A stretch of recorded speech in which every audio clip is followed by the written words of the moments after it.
नमस्कार साथियों, आप सबका पुनः स्वागत है श्रद्धा एस्ट्रो ज्योतिष में। आज हम लोग कवर करने वाले हैं मकर लगन की कुंडली में यदि राहु प्रथम भाव में बैठे हैं तो क्या फल है। हम ये भी कह सकते हैं मकर लगन की कुंडली में मकर राशि का राहु किस प्रकार का फल देता है। इससे पहले हम लोग चैनल में सूर्य से लेकर शनि तक की कंप्लीट वीडियो रिकॉर्डिंग अपलोड कर चुके हैं।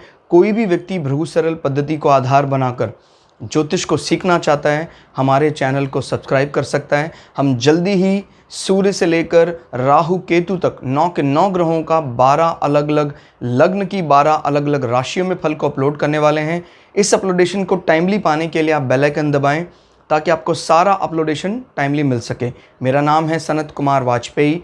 15 सालों का अनुभव मुझे साइंस एंड एस्ट्रोलॉजी में। हमारे बारे में और अधिक जानकारी के लिए आप सिंपली गूगल करें, सनत वाजपेयी लिखें, आपको हमारे बारे में कंप्लीट इन्फॉर्मेशन मिल जाएगी। या आप हमारे यूट्यूब के पेज पर भी अलग अलग हमारे लिंक्स फाइंड आउट कर सकते हैं। तो आइए शुरुआत करते हैं आज की क्लास का। प्रथम भाव मकर और राहु बैठे हैं। प्रथम भाव हमारी पर्सनालिटी के आउटलुक और हमारी इनर सोच, अंदरूनी सोच, किस प्रकार की विचारधारा, इसकी बात करता है। याद रखिए, किसी व्यक्तित्व को जानने के लिए मुख्य रूप से ये दो चीज़ें चाहिए, उसका लग्न और उसकी राशि।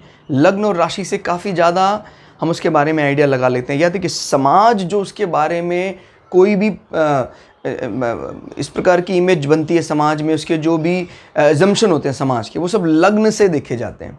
लेकिन जातक अपने बारे में क्या सोच रहा है, जातक जैसे मान लीजिए लग्न से किसी का दशम भाव बहुत स्ट्रांग है, यानी समाज निश्चित रूप से मानता है कि उसका जो स्टेटस है बहुत मजबूत अवस्था में।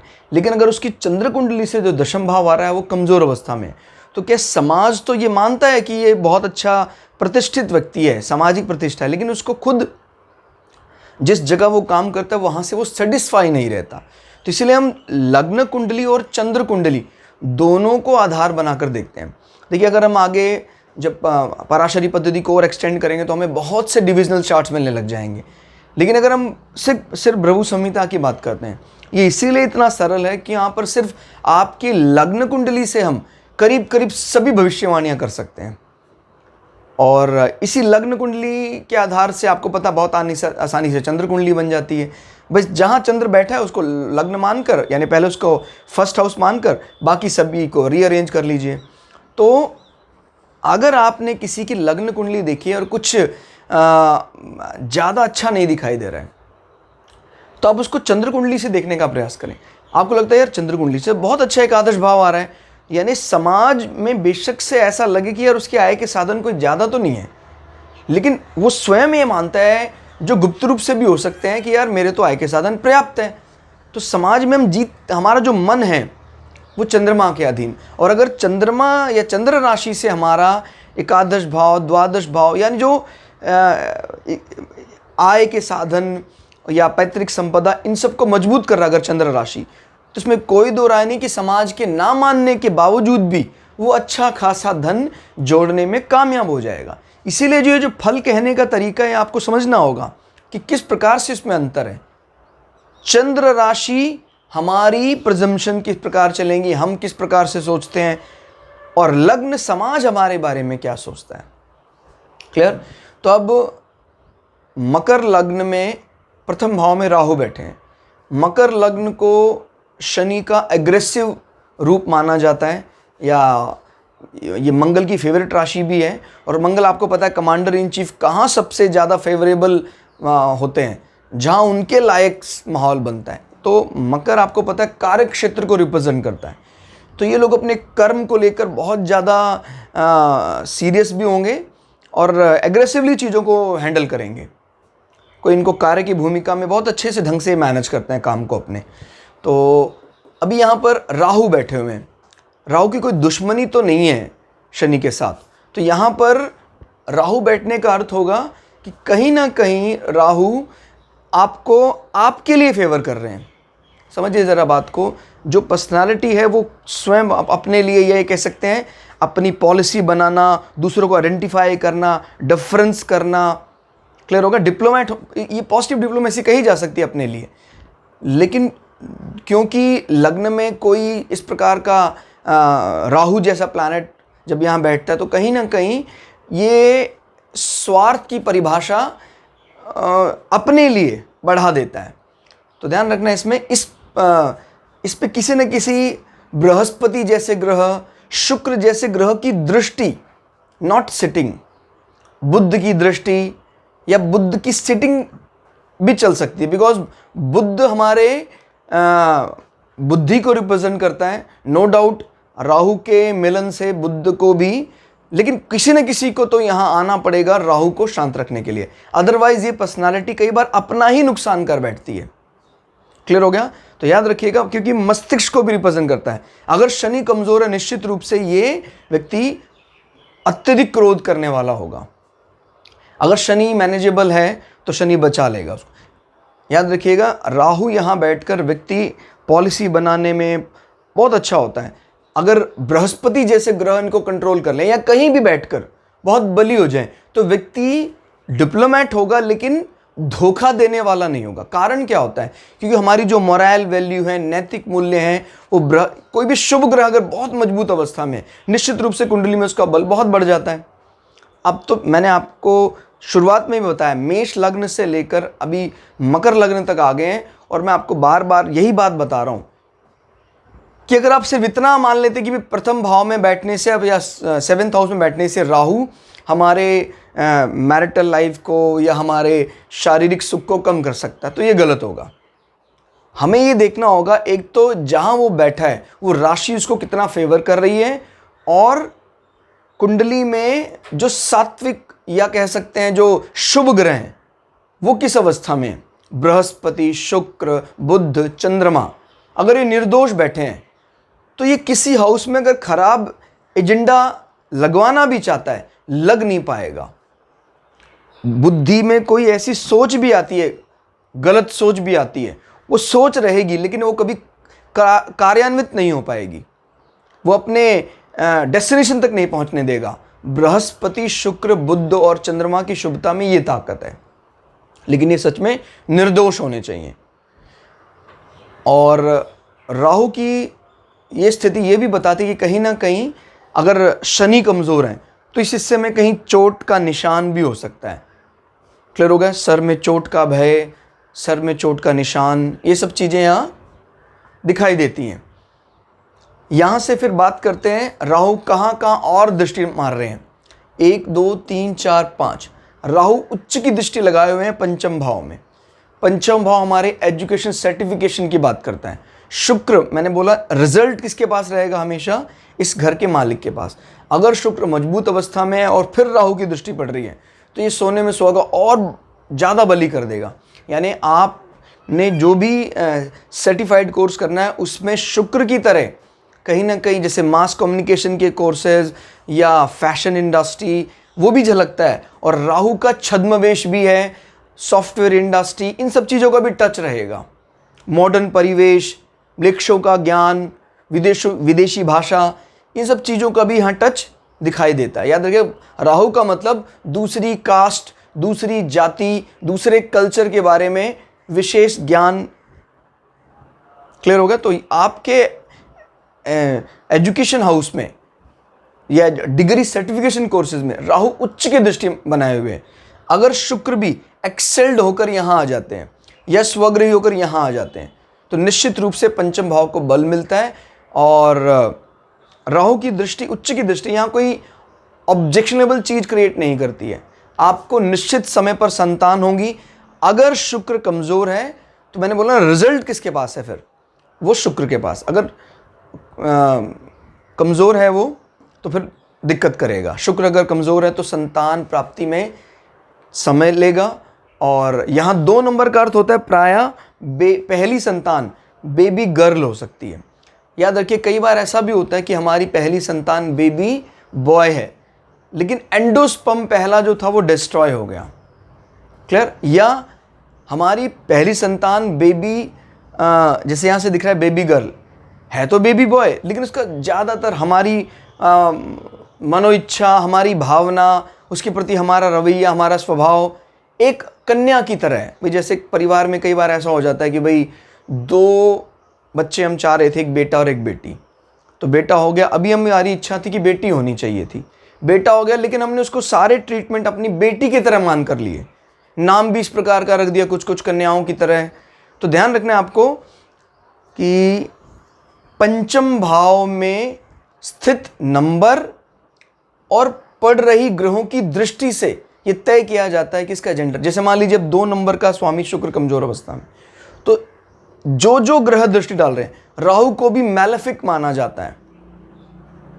उच्च की दृष्टि अगर शुक्र बहुत कमजोर है तो ये सर्जरी के बाद पहली बेबी बॉय संतान की बात करेगा अगर शुक्र कमजोर है तो। अब उच्च की दृष्टि है तो रिजल्ट तो मतलब ओवरऑल रिजल्ट तो देगा ही वो। अब ये है कि क्योंकि राहु का स्वभाव खुद क्रूर है, राहु के शरीर में खुद भी दाग हैं, कोढ़ हैं, तो जिसको राहु हमें दे रहे हैं उनके मन में ऐसा नहीं है कि वो बुरा दे रहे हैं। इसलिए राहु का कभी भी दान करते हैं तो आपको क्या अच्छा लगता है उससे मतलब नहीं है, राहु जैसे ग्रहों के स्वभाव को जाने, उनको क्या अच्छा लगता है उसी चीज का दान देना चाहिए। जैसे इनको जालीदार कपड़े, नेट वाले कपड़े वो अच्छे लगते हैं। अब आपने कहीं पता लगा राहु के दान में कहीं इस प्रकार का कोई बढ़िया पीला वस्त्र दान कर दिया तो राहु के स्वभाव से मैच नहीं करता है वो। तो ये ध्यान रखना है, हम जिस भी प्लैनेट से संबंधी कोई प्रयोग करना चाहते हैं तो जो प्लैनेट को पसंद है या जो प्लैनेट का लॉर्ड है उसको जो पसंद है उसके अनुसार वो करना चाहिए। क्लियर? तो राहु की पंचम दृष्टि ये भी बताती कि आपको पाश्चात्य सभ्यता का, वेस्टर्न कल्चर का अच्छा ज्ञान है। क्लियर? और आपके सडन गेन की बात करें, अचानक होने वाले फायदों में, शुक्र अगर मजबूत अवस्था में राहु की उच्च की दृष्टि है तो आपको जीवन में अचानक फायदे होंगे। कहीं आपने ऐसी जगह सट्टा इन्वेस्टमेंट किया, वहाँ से रिटर्न निकलता है। क्लियर हो गया? तो वैसे भी राहु इन सब चीज़ों में माहिर है, जुआ खेलना, सट्टा लगाना। क्लियर? और राहु यहाँ से 7वीं दृष्टि, 5, 6, 7, 7वीं दृष्टि बनाए हुए आपके विवाह क्षेत्र में। लेकिन कई ज्योतिषी और कई पुस्तकें भी 7वीं दृष्टि को, राहु की और केतु की भी 7वीं दृष्टि को नहीं मानते। कारण क्योंकि राहु यहाँ जो दृष्टि लगाएगा वो अभी कर्क राशि अच्छी नहीं होगी, लेकिन केतु का स्वभाव मंगल की तरह मैच करता है। इसीलिए हम ये मानते हैं कि भाई इनकी आमने सामने की दृष्टि के लिए अंधे माने जाएं या नेत्रहीन माने जाएं। बाकी 5वीं और 9वीं दृष्टि देखी जाती है। हालांकि कई ज्योतिषी कहते हैं नहीं 7वीं दृष्टि भी देखी, लेकिन आप खुद से आप ऑब्जर्व करेंगे तो आप समझ जाएंगे नहीं ये बात नहीं बन रही है। जैसे राहु यहाँ पर स्वग्रही की तरह फल दे रहे हैं और केतु यहाँ अच्छा फल देते हैं सिंह राशि में। अब लेकिन अगर हम ये कह दें कि भाई केतु यहाँ बैठकर यहाँ दृष्टि लगा रहे हैं तो इस घर के प्रभाव को खत्म कर देंगे, और राहु बैठकर यहाँ दृष्टि लगा रहे हैं तो इस घर के प्रभाव को खत्म कर देंगे। इसीलिए हम 7वीं दृष्टि को काउंट नहीं करते हैं, क्योंकि आपको पता है राहु और केतु एक दूसरे से 180 डिग्री पर रहते हैं। हाँ, अगर राहु और केतु आमने सामने नहीं है तो फिर इनकी 7वीं दृष्टि को आप काउंट करें। क्लियर? जैसे डिविजनल चार्ट्स में कई में राहु और केतु आमने सामने नहीं होते हैं, फिर हम उसको काउंट करते हैं। तो हम इसको फिलहाल अभी यहाँ काउंट नहीं कर रहे हैं। 7, 8, 9, 9वीं दृष्टि से राहु आपके भाग्य स्थान को देख रहे हैं, जहाँ कन्या राशि है। बुध की इंटेलिजेंट राशि मानी जाती है, बुध का इंटेलिजेंट फेस माना जाता है। तो आपको ये दृष्टि भाग्यवान बनाती है। बुध भी अगर मजबूत अवस्था में तो कहना ही क्या, आपको अपने पिता से, अपने घर के बुजुर्गों से, आपके गुरुओं से भी सपोर्ट मिलेगा। क्लियर हो गया? हालांकि राहु की दृष्टि कहीं ना कहीं हमारे पिता को, हमारे गुरुओं को, हमारे बुजुर्गों को अतिरिक्त चीज़ों में मैंने एक दिखावा करने वाला, अतिरिक्त दिखावा करने वाला बनाता है। हालांकि बुद्ध का मतलब ये मिलकर चलने वाले मिलनसार व्यक्ति हैं, लेकिन राहु की दृष्टि का मतलब वो डिप्लोमेट है, जिसको हम दिखावा कह रहे हैं। वो डिप्लोमेसी का इस्तेमाल भी आप कह सकते हैं, नीति का इस्तेमाल करना कह सकते हैं। राहु छद्म विद्या में माहिर है।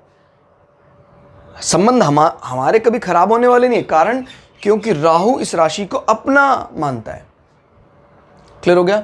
बुध अगर कमजोर है तो निश्चित रूप से रिजल्ट में दिक्कत आएगी, यानी ओवरऑल जो घर का रिजल्ट है, राहु तो अपनी दृष्टि से पॉजिटिव ही करने का प्रयास करेंगे, लेकिन जो घर का ओवरऑल जो नेट निचोड़ है वो हमारे फेवर में नहीं जाएगा अगर बुध कमजोर अवस्था में। क्लियर? और ये दृष्टि ये भी बताती है कि भाई हम कहीं ना कहीं हमारी धार्मिक प्रतिष्ठा को बढ़ाएगा। हालांकि हम इस बात को हम जानते हैं, यानी जो भी जातक है ये बात जानेगा कि यार मैं वास्तव में कोई बहुत ज़्यादा धार्मिक व्यक्ति नहीं हूँ, लेकिन मेरी सामाजिक प्रतिष्ठा लोगों में बहुत है। ऐसा क्यों होता है? क्योंकि राहु को वैसा धर्म के लिए नहीं माना गया है, धर्म के जानकारी के लिए नहीं माना गया है, वो तो छद्म विद्या में माहिर है। तो जब भाग्य क्षेत्र या इन हाउसेज में राहु की दृष्टि पड़ती है तो आदमी समाज में एक इस प्रकार की इमेज बनाने में बढ़िया उस प्रकार का कि भाई ये तो धार्मिक व्यक्ति है और बनाने में कामयाब हो जाता है। लेकिन वास्तव में वो स्वयं जब अपने आप को कभी देखता है, वो देखता है कि नहीं यार मैं तो बहुत अच्छे से धर्म को जानने वाला या बहुत ज़्यादा रिगार्ड करने वाला अंदर से तो नहीं हूँ। तो ये ध्यान रखना है इस हाउस का, क्योंकि नेचुरल कारक है बृहस्पति और सूर्य, जिसका दूर दूर तक राहु के स्वभाव से कोई लेना देना नहीं है। अगर बृहस्पति कहीं और बैठकर बली हो रहे हैं, बहुत ज़्यादा बली हो रहे हैं, तो वही मैंने बोला है कि बृहस्पति के बली होने पर इसके प्रभाव, नेगेटिव प्रभाव को कम आंकना है। फिर जैसे मान लो आपका 7वां हाउस राहु खराब करने का प्रयास कर रहे हैं, तो कई जब दफ़ा कह देते भाई आपको डिवोर्स का सामना करना पड़ सकता है, आपको सेपरेशन, तलाक हो सकता है पति पत्नी के बीच में। ऐसा तब तक नहीं फल जाएगा जब तक आपकी कुंडली का बृहस्पति, शुक्र, चंद्रमा और बुध जैसे ग्रह बली अवस्था में है और निर्दोष हैं। खासकर शुरुआत वाले 2 ग्रह बृहस्पति और शुक्र। क्लियर? धार्मिक यात्राओं से फ़ायदा होगा। क्लियर होगा? किसी इस प्रकार की मंदिर और मस्जिद, जो भी मतलब धार्मिक स्थल हैं, उनसे आपका संबंध रहेगा और वहाँ से कहीं ना कहीं कुछ आपको पद भी मिल सकता है। उसको मैनेज करने वाले, उस पर पैसा लगाने वाले अधिकार आपको मिलेगा। तो ओवरऑल देखा जाए तो राहु प्रथम भाव को नो डाउट इफेक्ट करते हैं यहाँ, लेकिन जैसे उच्च की दृष्टि से और इस भाव को भी व्यवस्थित करते हैं। हमें दरकार क्या है? सिर्फ कि शनि स्वग्रही हो या उच्च के होकर बैठे हों और बृहस्पति और शुक्र मजबूत अवस्था में हो, तो ये हमारी बुद्धि को ज़्यादा स्वार्थी नहीं बनाएंगे, यानी सिर्फ अपना हित चाहने वाला व्यक्ति बन जाएगा अगर शनि कमज़ोर हैं और बृहस्पति जो भी शुभ ग्रह हैं कुंडली के, अगर वो बिगड़ते हैं तो व्यक्ति इस राहु की शक्ति का इस्तेमाल दूसरों के को नीचा दिखाने के लिए करेगा। नो डाउट एग्रेसिव होगा व्यक्ति, लेकिन ये एग्रेशन पॉजिटिव रूप ले लेगा अगर बृहस्पति, शुक्र जैसे मोरल वैल्यू, नैतिक मूल्य बनाने वाले ग्रह निर्दोष हैं। तो क्लास आपको कैसी लगी कमेंट करके जरूर बताइएगा। मिलते हैं अगली क्लास में, तब तक के लिए जय श्री भगु पराशरा, जय श्री शुक्राचार्य, नमस्कार।